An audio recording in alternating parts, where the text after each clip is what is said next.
Hello साथियों, नमस्कार। आप सभी का स्वागत है। आप देख रहे हैं 7-Eleven स्टडी यूट्यूब चैनल। और आज हम जो डिस्कस करने वाले हैं आपके सामने आरपीएससी का एक पेपर, जो कि कौन सा पेपर था, ये बिल्कुल जो पेपर था असिस्टेंट टेस्टिंग ऑफिसर का था भाई। ठीक ठीक है। और कौन से सब्जेक्ट का था, इसमें जीके और जियोलॉजी का पार्ट भी था। ठीक है। जीके के जो क्वेश्चन थे उन क्वेश्चन की अपन चर्चा करने वाले हैं। तो इसका एग्ज़ाम जो हुआ था वो बता देता हूँ आपको। 27 जुलाई 2021 को इसका एग्ज़ाम हुआ था। और इसकी जो आंसर की जारी की गई थी वो 9 सितंबर 2021 को इसकी फाइनल आंसर की जारी कर दी गई थी। तो शुरू करते हैं। सबसे पहला अपन जो है जीके के क्वेश्चन की ओर बढ़ते हैं। अच्छा लेवल का पेपर था वाकई में, ये बहुत ही शानदार पेपर था। तो इसके जो क्वेश्चन है आप देखना, बहुत ही मतलब एक अच्छे जो लेवल होता है ना, जैसे आरएस वगैरह का लेवल हुआ, एसआई वगैरह का लेवल हुआ, ऑफिसर रैंक का जो लेवल होता है, ईओ आरओ का हुआ, ठीक है, वैसा पेपर था। सबसे पहला सवाल आपके सामने है, जैसे कि सामान्य ज्ञान से शुरू करते हैं अपन राजस्थान जीके का। इससे पहले आप मेरे सेशन को शेयर कर दें, और आप नए हो तो इस चैनल को सब्सक्राइब करें और मुझे सपोर्ट और मोटिवेट करें। निम्नलिखित में से कौन सा ताम्र पाषाणिक स्थल खेतड़ी के निकट है? तो इसका जो सही आंसर हो जाएगा, खेतड़ी के निकट कौन सा स्थित है? तो खेतड़ी के निकट अपन देखते हैं तो गणेश्वर स्थित है। ऑप्शन नंबर 3 बिल्कुल सही आंसर आपका हो जाएगा। ठीक है भाई, ऑप्शन नंबर 3 जो गणेश्वर है ये सीकर के अंदर पड़ता है, तो इसका जो सही आंसर हो जाएगा गणेश्वर हो जाएगा। ठीक है। नेक्स्ट अगले क्वेश्चन की ओर बढ़ते हैं। अगला क्वेश्चन अपना क्या है?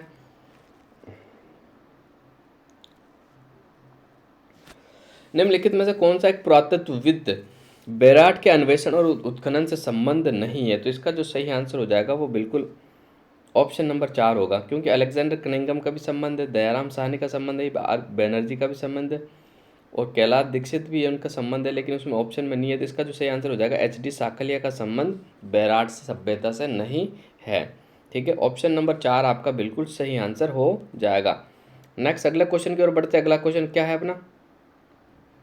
विग्रहराज चतुर की साहित्यिक रचना हरिकेली है। तो हरिकेली क्या है? अभी हरिकेली एक नाटक है। हरिकेली क्या है? एक नाटक का संग्रह है, यानी ऑप्शन नंबर 2 आपका बिल्कुल सही आंसर हो जाएगा। ठीक है, नाटक। नेक्स्ट अगले क्वेश्चन की ओर बढ़ते हैं। अगला क्वेश्चन क्या है? देखो अगला क्वेश्चन आपके सामने है, वो बहुत ही अच्छा सवाल है। ठीक है। सन 1437 में मेवाड़ और मालवा युद्ध का तत्कालीन कारण क्या था? तो इसमें 4 ऑप्शन आपको दे दी गई। नागौर पर राजनीतिक नियंत्रण का मुद्दा, मालवा का महापा पवार को मेवाड़ को सौंपने से इनकार करना, मालवा का सिरोही के देवा राजपूत को मेवाड़ के विरुद्ध समर्थन, और मेवाड़ का मांडू दरबार में एक विद्रोही सामंत का आश्रय देने का प्रयास। तो इसका जो सही आंसर होगा ऑप्शन नंबर 2 होगा। मालवा का महपा पवार को मेवाड़ को सौंपने से इनकार कर दिया था। ठीक है, मालवा ने जो कि महपा पवार को सौंपने से इनकार कर दिया था। मालवा एक राज्य है, उस टाइम एक रियासत थी, तो वो महपा पवार को मेवाड़ से सौंपने से मना करने के कारण ये जो तत्कालीन युद्ध था मेवाड़ मालवा का युद्ध हुआ था, जिसमें महाराणा कुंभा विजयी रहे थे। ठीक है। नेक्स्ट अगला क्वेश्चन की ओर बढ़ते। अगला क्वेश्चन क्या है अपना? राजस्थान में निम्नलिखित शासकों में से किसे 1576 में चंद्रसेन के दमन हेतु मुगल सेना के साथ भेजा गया था?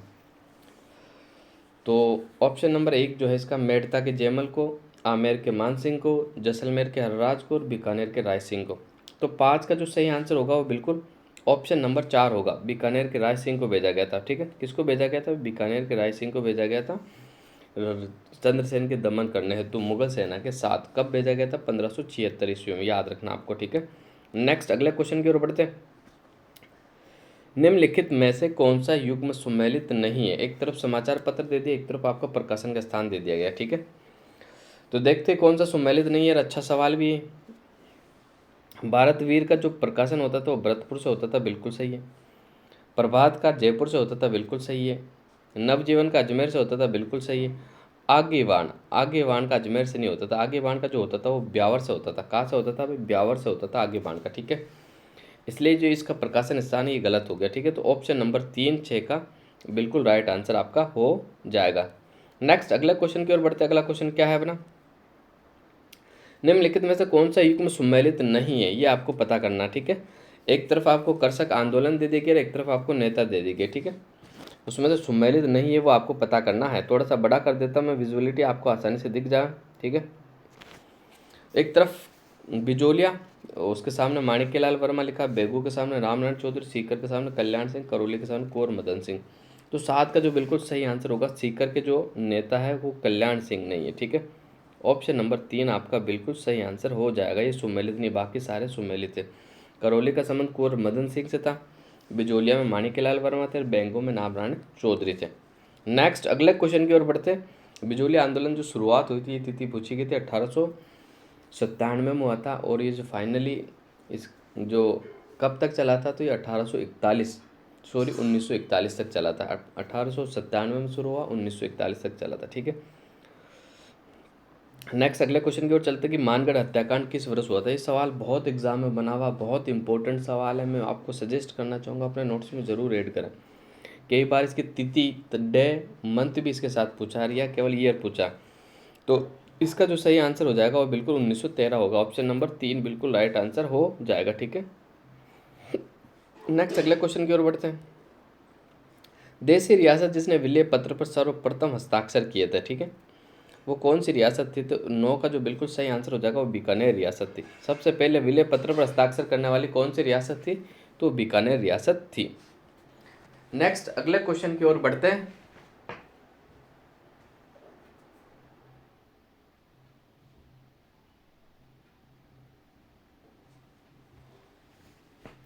कितने चरणों में सिरोही राजस्थान के एकीकृत हुआ था। मतलब सिरोही को मतलब राजस्थान में विलय होने में कितने चरण लगे, ये आसान भाषा में मैं बताता हूँ आपको। तो इसका जो सही आंसर हो जाएगा 2 चरण में विलय हुआ था। सिरोही का जो विलय हुआ था कितने चरणों में हुआ था भाई, 2 चरणों में। ऑप्शन नंबर 3 आपका बिल्कुल सही आंसर हो जाएगा। नेक्स्ट अगले क्वेश्चन की ओर बढ़ते हैं। कलाकार जो बीकानेर के प्रसिद्ध मथुरैन परिवार से संबंधित है, तो 11 का जो बिल्कुल सही आंसर हो जाएगा वो मुन्ना लाल और मुकुंद का। मुन्ना लाल और मुकुंद, इनका संबंध जो है बीकानेर के मथुरैन परिवार से है भाई, ठीक है। ये सवाल बहुत अच्छा सवाल है, याद रखना आप, ठीक है, कि भाई मथुरैन परिवार से संबंधित कलाकार कौन से है बीकानेर के। तो मुन्ना लाल और मुकुंद जो है वो मथुरैन परिवार से संबंध रखते हैं। नेक्स्ट आगे चलते हैं, अगले क्वेश्चन की ओर बढ़ते हैं। नृत्य के रूप में केवल पुरुषों द्वारा किया जाता है, केवल पुरुषों द्वारा जो किया जाता है वो आपको बताना है। तो 12 का जो सही आंसर हो जाएगा गिद्दड़ नृत्य। ऑप्शन नंबर 3 जो है गिद्दड़ नृत्य, ये केवल पुरुषों द्वारा किया जाता है, ठीक है। नेक्स्ट अगले क्वेश्चन की ओर चलता है। दुगारी चित्र संबंधित है, तो दुगारी चित्र का जो संबंध है वो बूंदी चित्र शैली से है। कौन सी से, बूंदी चित्र शैली से इसका संबंध है। और बूंदी शैली की एक विशेषता है कि पशु पक्षियों का सर्वाधिक चित्रण यही हुआ। और कोटा शैली में शिकार शैली कहा जाता है, शिकारों का सब सर्वाधिक चित्रण हुआ है, शिकारों का सर्वाधिक चित्रण हुआ। और नेक्स्ट आगे चलते हैं अपन अगला क्वेश्चन की ओर। अगले क्वेश्चन में बढ़ते हैं। सुनहरी कोठी अवस्थित है, तो सुनहरी कोठी का अवस्थित आप सभी जानते हो। सुनहरी कोठी जो अवस्थित है वो टोंक के अंदर स्थित है, ठीक है। कहाँ स्थित है भाई सुनहरी कोठी, टोंक जिले में स्थित है, ठीक है। नेक्स्ट आगे चलते हैं अगले क्वेश्चन की ओर। निम्नलिखित में से कौन सा सुशीर वाद्य नहीं है। तो 15 का जो सही आंसर होगा ऑप्शन नंबर 4 होगा भाई। कामायचा जो है वो सुशीर वाद्य यंत्र नहीं है। बाकी टोटो है, बाकिया है, सतारा है, ठीक है। कामायचा जो है ये तत्वाद्य यंत्र है। कामायचा कौन सा यंत्र है, तत्वाद्य यंत्र, तारों का बना हुआ होता है। जबकि सुशीर वाद्य यंत्र जो कि फूक देकर बजाया जाता है। नेक्स्ट अगले क्वेश्चन की ओर बढ़ते हैं। मेहमद पहना जाता है, तो मेहमद कहाँ पहना जाता है भाई, मेहमद बिल्कुल सिर पे पहना जाता है। ऑप्शन नंबर 3 आपका बिल्कुल सही आंसर होगा। मेहमद कहाँ पहना जाता है, तो मेहमद सिर पर पहना जाता है। जोधपुर का महामंदिर उपासना स्थल है, तो इसका संबंध किससे भी, नाथ संप्रदाय से, जसनाती संप्रदाय, विश्नोई संप्रदाय, राधा स्वामी संप्रदाय। तो 17 का जो बिल्कुल सही आंसर होगा वो ऑप्शन नंबर ए होगा। नाथ संप्रदाय का जो मंदिर है, जोधपुर माँ मंदिर का जो उपासना स्थल है वो नाथ संप्रदाय का है, ठीक है।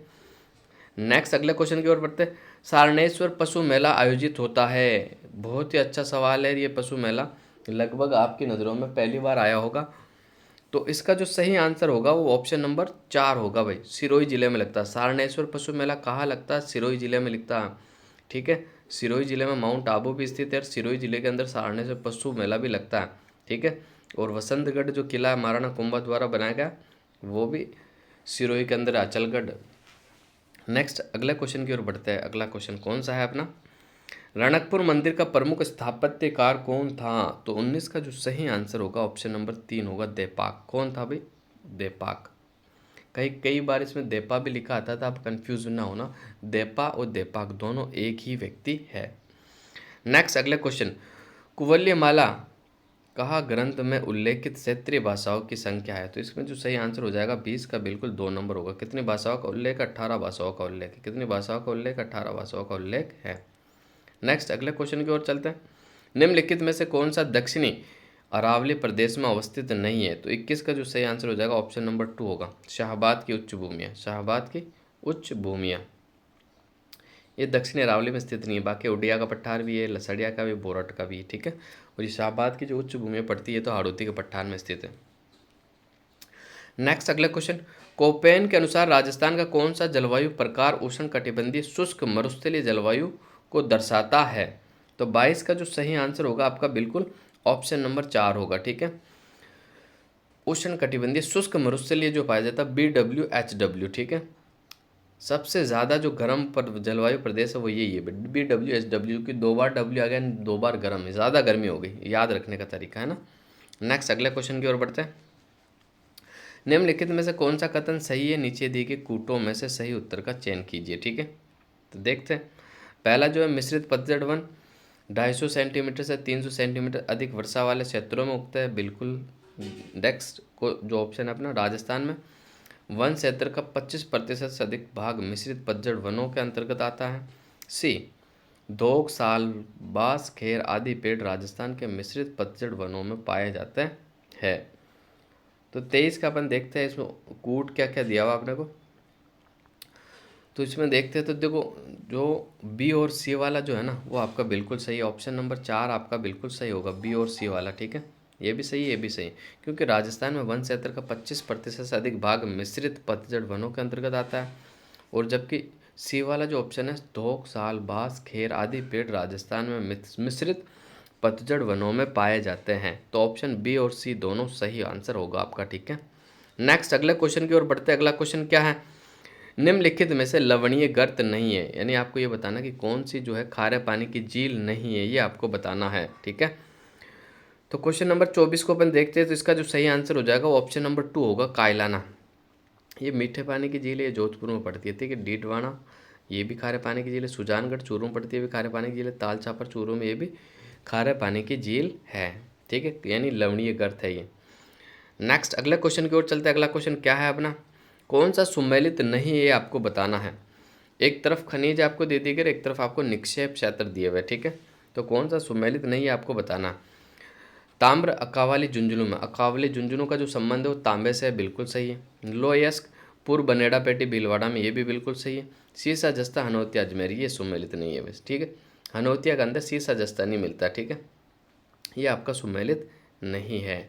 और चौथा जो है मैग्नीज, सिवानिया, खेरिया, बांसवाड़ा, ये बिल्कुल सुमेलित है। तो इसका जो सही आंसर हो जाएगा क्वेश्चन नंबर 25 का वो ऑप्शन नंबर 3 बिल्कुल सही आंसर आपका होगा।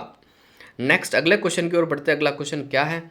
जनगणना 2011 के अनुसार राजस्थान में महिला साक्षरता दर की न्यूनतम दर पाई जाती है। तो इस 26 का जो सही आंसर हो जाएगा अपना बिल्कुल ऑप्शन नंबर 3, न्यूनतम साक्षरता दर जो पाई जाती है वो जालौर में पाई जाती है, ठीक है। महिला न्यूनतम साक्षरता दर का पाई जाती है जालौर में। नेक्स्ट क्वेश्चन की ओर चलते हैं। राजस्थान में बेर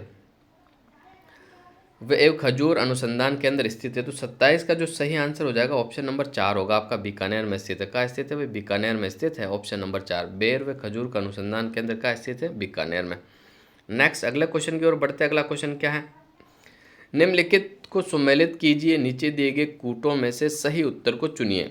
एक तरफ सौर प्लांट दे दी गई, दूसरी तरफ आपको अवस्थिति दे दी गई है, ठीक है। तो देखते हैं अपन 28 को।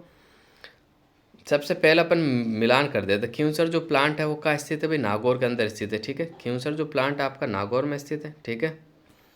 और धुनिया जो प्लांट आपका जोधपुर में स्थित है भाई, धुनिया का जोधपुर के अंदर स्थित है। जबकि अगोरिया जो आपका बाड़मेर में, अगोरिया का बाड़मेर में, और मोकला जो है आपका ये जैसलमेर में, मोकला जो आपको जैसलमेर में। तो इसका जो सही आंसर हो जाएगा वो 2 3 4 1, 2 3 4 1, ये ऑप्शन नंबर 1 आपका बिल्कुल राइट आंसर हो जाएगा। खींवसर नागौर में, धुनिया आपका बाड़मेर में, धुनिया सॉरी जोधपुर, और अगोरिया आपका बाड़मेर में होगा। मोकला जो है जैसलमेर, मोकला जैसलमेर, अगोरिया बाड़मेर, धुनिया जोधपुर और खींवसर नागौर। आपको याद रखना, अच्छा क्वेश्चन आपके लिए।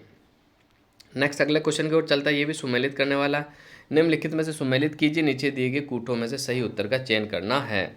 एक तरफ आपको मुख्य सिंचाई परियोजना दी हुई है, एक तरफ आपको जिले दिए हुए, ठीक है। तो देखते हैं सबसे पहले नर्मदा नहर, नर्मदा कैनाल, नर्मदा नहर का जो संबंध है वो किससे है, तो आप सभी जानते हैं वो जालौर से हो गया। ठीक है, क्लियर हो गया आपका। श्री हरिदेव जोशी नहर, श्री हरिदेव जोशी नहर जो है बांसवाड़ा में, याद रखना भाई, हरिदेव जोशी नहर का बांसवाड़ा।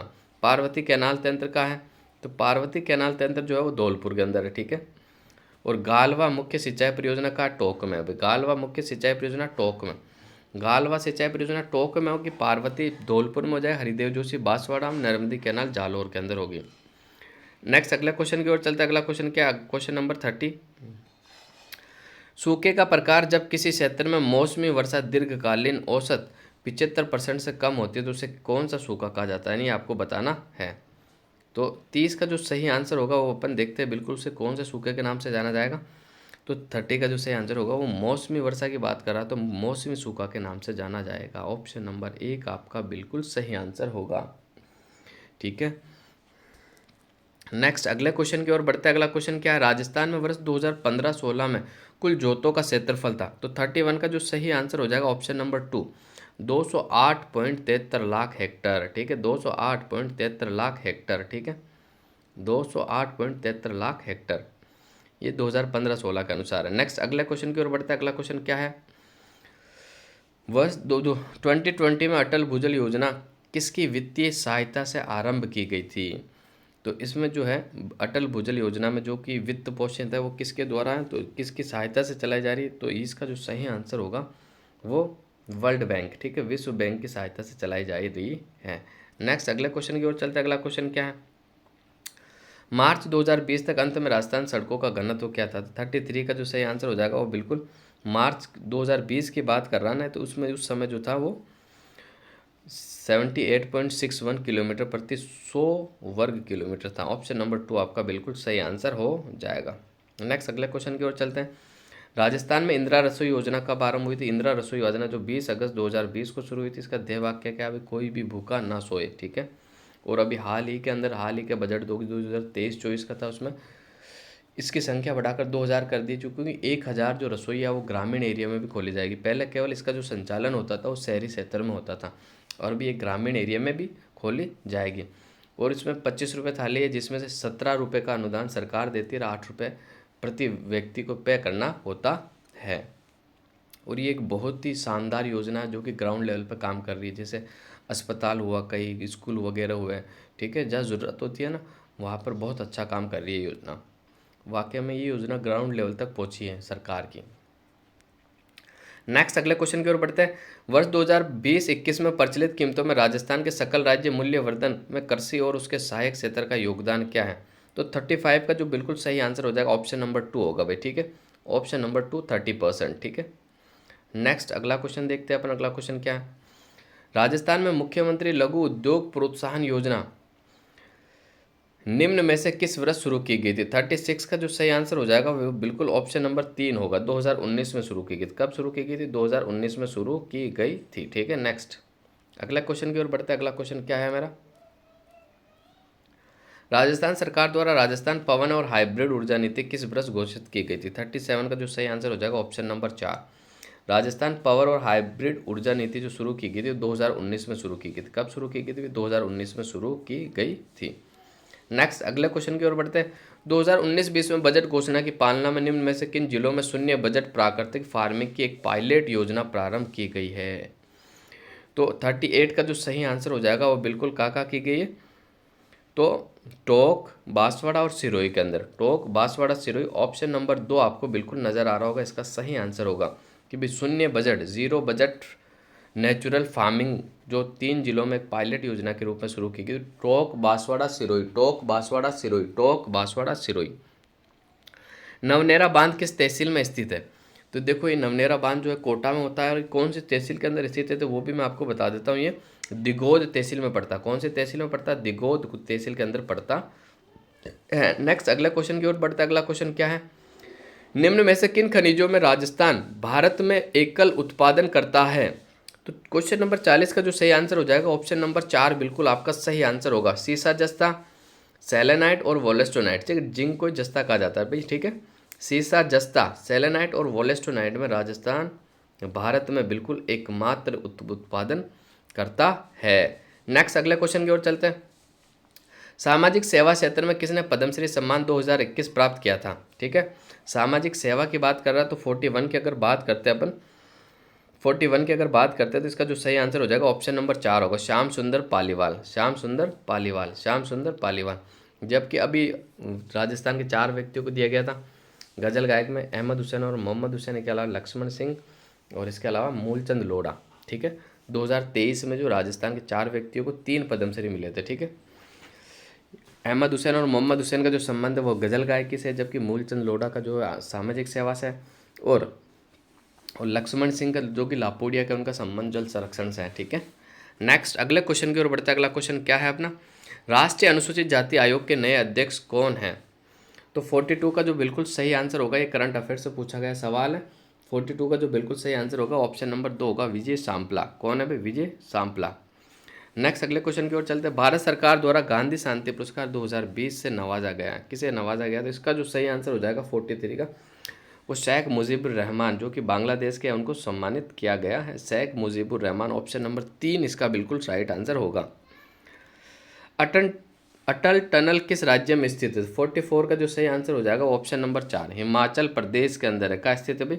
हिमाचल प्रदेश में स्थित है। नेक्स्ट अगले क्वेश्चन की ओर बढ़ते हैं। अगला क्वेश्चन क्या है अपना, किस शहर में भारत की प्रथम अंडर वाटर मेट्रो शुरू की जानी है? तो 45 का जो सही आंसर हो जाएगा ऑप्शन नंबर 3, कोलकाता के अंदर भारत की प्रथम अंडर वाटर मेट्रो शुरू की जानी है।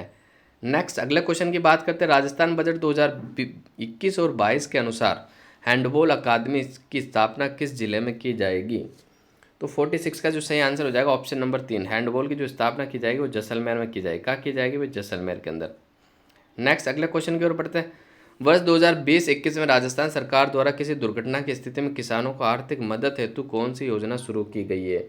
तो 47 का जो सही आंसर हो जाएगा वो राजस्थान मुख्यमंत्री कृषक साथी योजना के तहत कोई घटना होने पर इनको सहायता दी जाएगी किसानों को। नेक्स्ट अगले क्वेश्चन की ओर चलते हैं। राजस्थान अधीनस्थ मंत्रालय सेवा बोर्ड के वर्तमान अध्यक्ष कौन हैं? तो 48 का जो बिल्कुल सही आंसर हो जाएगा, रोज़ आप सुनते हो हरिप्रसाद शर्मा। हरिप्रसाद शर्मा ने ये कहा कट ऑफ के बारे में, हरिप्रसाद शर्मा ने रिजल्ट के बारे में ये कहा।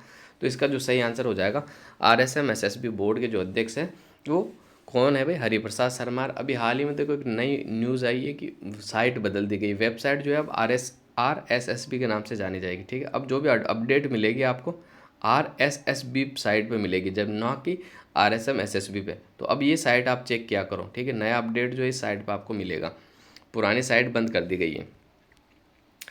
2020 के प्रारंभ में संसद में पारित किए गए 3 कृषि विधेयकों के विरोध में निम्नलिखित में से किस केंद्रीय मंत्री ने इस्तीफा दिया था? तो इसका जो सही आंसर हो जाएगा ऑप्शन नंबर 3, हरसिमरत कौर बादल ने इस्तीफा दिया था। किसने दिया था भाई? हरसिमरत कौर बादल ने इस्तीफा दिया था। नेक्स्ट अगले क्वेश्चन की ओर चलते हैं। अगला क्वेश्चन क्या? भारतीय पहलवान जिसने हाल ही में माटियो पेलिकॉन रैंकिंग सीरीज में स्वर्ण पदक जीता था। जो 50 का जो सही आंसर हो जाएगा वो बिल्कुल ऑप्शन नंबर 2 होगा, विनेश फोगाट। कौन भाई? विनेश फोगाट। और अभी वर्तमान में जब विनेश फोगाट की बात करें तो जंतर मंतर पर धरने पर बैठे हैं। ठीक है भाई, अपनी मांगों को मनवाने के लिए, क्योंकि कुछ विवाद चल रहा है मंत्री जो है ब्रजभूषण सिंह और इन पहलवानों के मध्य, तो वो धरने पर बैठे हैं भारत के पहलवान। और ये सवाल जब पूछा गया था तो इसमें विनेश फोगाट ने पेलिकॉन रैंकिंग सीरीज में स्वर्ण पदक जीता था। ठीक है, तो आज के ये 50 क्वेश्चन यही कंप्लीट करते हैं। अगले वीडियो में आपसे फिर मुलाकात होगी। उससे पहले आप मेरे सेशन को शेयर भी कर दें और चैनल को सब्सक्राइब भी करें। और देखो आपके सामने बहुत सारी वैकेंसी आने वाली है, आप अभी से अपनी तैयारी को सुदृढ़ और निश्चित और शेड्यूल के साथ स्टार्ट कर दें, क्योंकि देखो आपकी नौकरी लगनी है। क्योंकि जब आप मेहनत करते हो और सच्चे दिल से और जब डेडिकेशन के साथ आप पढ़ाई करते हो तो निश्चित रूप से ही आपकी नौकरी लगेगी, लेकिन आपको मेहनत करनी होगी। ठीक है, तो आप अपनी पढ़ाई को जारी कर दें, क्योंकि देखो चुनावी साल है। मैं बार बार आपको कहता हूँ आपके सामने बहुत सारी वैकेंसी आएगी। जिन वैकेंसियों में आप एलिजिबल हो उसको आप एक मंजिल तय करके उसके पीछे आप अपनी जो दौड़ है वो शुरू कर दो, और आराम से अपने जहाँ भी आप हॉस्टल में रहते हो या घर पे रहते हो या फिर कहीं रूम लेके आप रह रहे हो, तो वहाँ आप बहुत अच्छे से पढ़ाई करो और ज़्यादा से ज़्यादा टाइम स्टडी को दो। जितना ज़्यादा आप पढ़ोगे उतने ही ज़्यादा आपके मार्क्स आएंगे और उतने ही ज़्यादा आपके चांस है कि आपकी नौकरी ज़रूर लगेगी, ठीक है। लेकिन आप मेहनत करते रहे। तो आज का सेशन यही समाप्त करते हैं, अगले सेशन में आपसे फिर मुलाकात होगी। धन्यवाद साथियों।